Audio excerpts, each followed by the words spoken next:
Shalom, selamat pagi buat kita semua. Pada pagi hari ini saya ingin membagikan satu ayat kebenaran firman Tuhan yang terambil dari kitab 1 Timotius pasal yang keempat, ayatnya yang ke-12. Bunyinya demikian: jangan seorang pun menganggap engkau rendah karena engkau muda. Jadilah teladan bagi orang-orang percaya dalam perkataanmu, dalam tingkah lakumu, dalam kasihmu, dalam kesetiaanmu, dan dalam kesucianmu. Pada pagi hari ini juga saya mengangkat satu tema buat kita dari pembacaan firman Tuhan pada pagi hari ini, yaitu jadilah orang percaya yang maju dan bertumbuh. Nah, kita semua orang-orang yang percaya atau yang seiman, bahkan yang tidak seiman dengan kita, pasti kita pengen kehidupan kita lebih maju. Pasti kita pengen kehidupan kita lebih bertumbuh lagi. Nah, untuk menuju puncak pertumbuhan itu, kita perlu melewati dan melalui berbagai proses atau berbagai tahapan-tahapan dan juga berbagai pintu-pintu untuk menuju jalan ke sana. Sebelum kita melalui pintu itu atau proses-proses tersebut, ada satu pertanyaan buat kita semua yang perlu kita renungkan dan perlu kita bahas, yang bisa membantu kita untuk menemukan jawaban dari pertanyaan tersebut. Pertanyaannya begini: bagaimana caranya orang percaya yang maju dan bertumbuh? Nah, caranya adalah kita lihat pada ayat ke-12a. Jangan seorang pun menganggap engkau rendah karena engkau muda. Jadilah teladan bagi orang-orang percaya. Nah, yang perlu kita tahu adalah kita harus menjadi teladan dan contoh yang baik dan benar. Nah, ada satu pertanyaan kecil buat kita semua. Bagaimana caranya menjadi contoh dan teladan yang baik? Ya. Sebenarnya jawabannya simpel, sederhana. Asalkan kita mau, semuanya itu tergantung daripada kita. Karena kuncinya itu ada di tangan kita sendiri. Caranya untuk menjadi contoh dan teladan yang baik adalah yang pertama, teladan atau contoh dalam hal berkata. Kalau kita pengen hidup kita lebih maju, lebih berkembang, dan lebih bertumbuh lagi, kalau kita perhatikan adalah perkataan kita. Bagaimana kita berkomunikasi yang baik dengan lawan pembicaraan kita. Kita harus juga memperhatikan kata-kata yang akan keluar dari mulut kita. Ya. Apakah kata-kata atau pembicaraan kita yang keluar dari mulut kita itu bisa memberkati orang lain atau tidak? Itu yang perlu kita ketahui. Itu adalah kata-kata kita. Yang kedua adalah teladan atau contoh dalam tingkah laku atau karakter. Nah, di sini dikatakan kita harus juga memperhatikan bagaimana tingkah laku kita terhadap sesama. Kalau kita pengen maju, kita pengen sekali untuk berkembang dan bertumbuh, ya. Kita harus memperhatikan karakter kita. Apakah kita sudah berlaku baik terhadap sesama kita? Apakah kita sudah berlaku baik terhadap orang yang lebih tua daripada kita? Apakah juga kita sudah berlaku baik terhadap orang yang muda daripada kita? Semuanya kita perlu pertimbangkan, perlu kita prediksi, perlu kita teliti secara detail. Apakah kita semua sudah melakukan hal-hal yang baik terhadap sesama kita? Yang ketiga adalah teladan atau contoh dalam hal mengasihi. Di dalam dunia ini perlu kita untuk mengasihi sesama kita, ya. Perlu kita menyayangi orang-orang yang ada di sekitar kita, sama seperti menyayangi diri kita sendiri.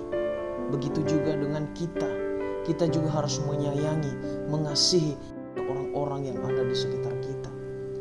Karena kita ini adalah makhluk sosial.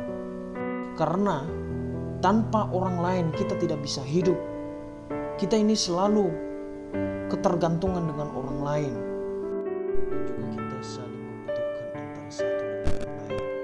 Oleh sebab itu, jangan pernah ada di dalam benak kita, jangan pernah ada di dalam hati kita, jangan pernah ada di dalam pikiran kita untuk selalu mengembangkan dan membangga-banggakan ego kita atau mementingkan diri sendiri. Kita harus juga mempedulikan orang lain, ya. Yang keempat adalah teladan dan contoh dalam hal kesetiaan. Kesetiaan di sini sangat penting di dalam setiap kehidupan kita, khususnya dalam umat kekristenan.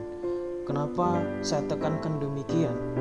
Karena kita tidak setia dengan kehidupan kita sendiri, kita tidak setia dengan keluarga kita sendiri.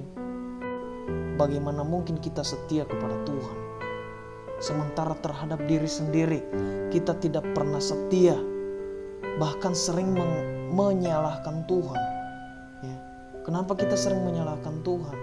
Karena Tuhan tidak pernah menjawab doa-doa kita. Sebenarnya Tuhan itu bukan tuli, bukan tidak tahu mendengar. Hanya saja waktunya kita dengan waktu Tuhan itu sangat jauh berbeda. Mungkin kita, apa yang kita gumuli pada saat ini, kita maunya sekarang juga dijawab.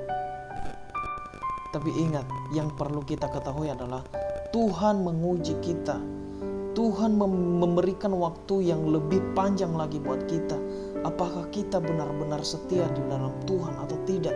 Apakah kita benar-benar taat kepada Tuhan atau tidak?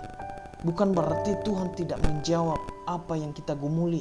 Bukan berarti Tuhan tidak menjawab pergumulan kita. Tetapi Tuhan menguji seberapa besar kesetiaan kita di hadapan Tuhan. Seberapa besar iman kita ke hadapan Tuhan. Oleh sebab itu kita harus membiasakan diri kita untuk selalu setia di dalam Tuhan. Yang terakhir adalah teladan atau contoh dalam hal kesucian.